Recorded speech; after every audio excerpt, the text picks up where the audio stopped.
اور ایک اور 4 اشخاص کی کہانی سنو۔ حضور نے ارشاد فرمایا، اے عمر، اگر مجھے لوگوں کے سست ہو جانے کا ڈر نہ ہو تو میں تمہیں یہ بات کہوں کہ اس خبر کو جا کے گلی بازاروں میں بتا دو اور 4 اشخاص کی جنت کی گواہی دے دو کہ انہیں جنت میں جانے سے کوئی شے نہیں روک سکتی۔ عرض کی حضور کون کون؟ فرمایا، ایک وہ عورت جس نے اپنی ساری محبتیں اپنے خامد پہ نچھاور کر دیں اور وہ اس حال میں مری کہ اس کا خامد اس پہ راضی تھا، جنت میں جانے سے اس کو کوئی شے نہیں روک سکتی۔ اور دوسرا وہ شخص جس کے بچے زیادہ ہیں، ذرائع آمدنی تھوڑے ہیں، لیکن اس نے اپنے بچوں کے پیٹ میں حرام کا لقمہ نہیں جانے دیا، محنت کرتا رہا، اوور ٹائم لگاتا رہا، مزدوری کرتا رہا اور اپنے بیٹوں کے لیے رزق حلال کی تلاش میں رہا۔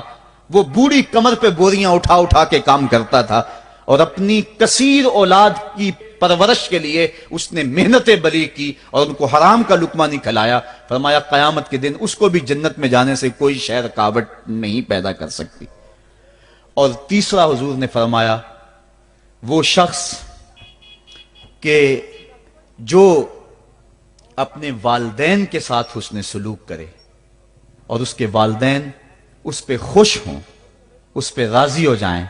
اور چوتھا وہ شخص کہ جس نے ایسی سچی توبہ کی کہ گناہوں کی طرف پلٹنا اس کے لیے اتنا مشکل تھا، جس طرح جانور کے تھن سے نکلا ہوا دودھ واپس نہیں جا سکتا، وہ گناہوں کی دنیا میں دوبارہ نہیں جا سکتا۔ تو یہ فرمایا یہ 4 شخص ایسے ہیں، عمر اگر اس بات کا ڈر نہ ہو کہ لوگ سست پڑ جائیں گے تو ان 4 اشخاص کے بارے میں شہادت دے دو کہ یہ دنیا پہ چلتے پھرتے جنتی۔ تو ماں باپ کی خدمت کرنے والا، ماں باپ کو راضی رکھنے والا یقیناً اللہ کی نعمتوں کا حقدار ہے۔ وہ بدبخت ہیں بیٹے جو ماں باپ کو راضی نہیں رکھتے۔ اللہ کے حبیب صلی اللہ علیہ وسلم کی خدمت میں ایک شخص حاضر ہوا اور اس نے اذن جہاد طلب کیا، حضور میں جہاد پہ جانا چاہتا ہوں، مجھے اجازت مرحمت فرمائے۔ حضور نے فرمایا، احیٌ والدا کا، کیا تیرے والدین زندہ ہیں؟ کالا نعم، عرض کی ہاں حضور میرے والدین زندہ ہیں۔ کالا ففیہما فجاہد، کہا جا ان کی خدمت کر، یہی تیرا جہاد ہے۔ ماں باپ کو بلکتا ہوا چھوڑ جائے اور آپ جہاد پہ چلا جائے، ماں فالج میں گری ہوئی ہے اور بیٹا تبلیغی گشت پہ چلا جائے، باپ تڑپ رہا ہے اور بیٹا پیر کی چوکھٹ پہ جھاڑو دیتا پھرے، اللہ راضی نہیں ہوگا۔ میں سچ کہتا ہوں، اپنے بھی خفا مجھ سے ہیں، بیگانے بھی ناخوش، کہ میں زہر حلاحل کو کبھی کہہ نہ سکا کند، بات وہی کہتا ہوں سمجھتا ہوں سے حق، نئے ابلۂ مسجد ہوں، نئے تہذیب کا فرزند، محمد عربی صلی اللہ علیہ وسلم سے بڑا پیر کون ہو سکتا ہے؟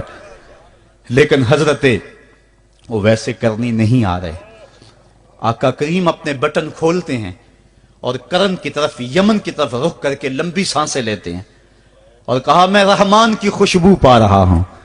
ایک دن صحابہ نے پوچھا، بندہ نواز جس کے لیے تڑپتے ہو، جس کی ٹھنڈی ہوائیں آپ کو آ رہی ہیں، وہ آپ کا بڑا پیار کرنے والا ہے؟ کہا ہاں، میرے سے بڑی محبت کرتا ہے۔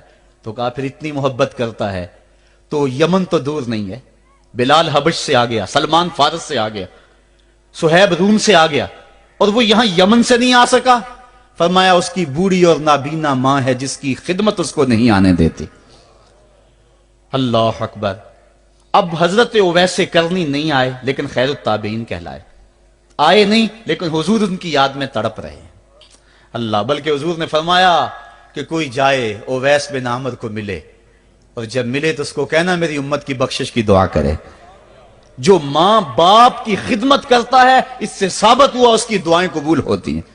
میں نے ایک روایت میں پڑھا ہے کہ جو آدمی روزانہ اپنے والدین کے لیے دعا کرے، والدین زندہ ہوں تب بھی، والدین فوت ہو گئے ہوں تب بھی، یہ عادت بنا لے، روزانہ ماں باپ کے لیے دعا کرے، ساری زندگی اس کے رزق میں بے برکتی نہیں آئے گی، اللہ اس کو رزق کی فراوانی عطا کر دے گا۔ اور جو والدین کے لیے دعا نہیں کرتا، اللہ تعالیٰ کی رحمتوں سے محروم ہو جاتا ہے۔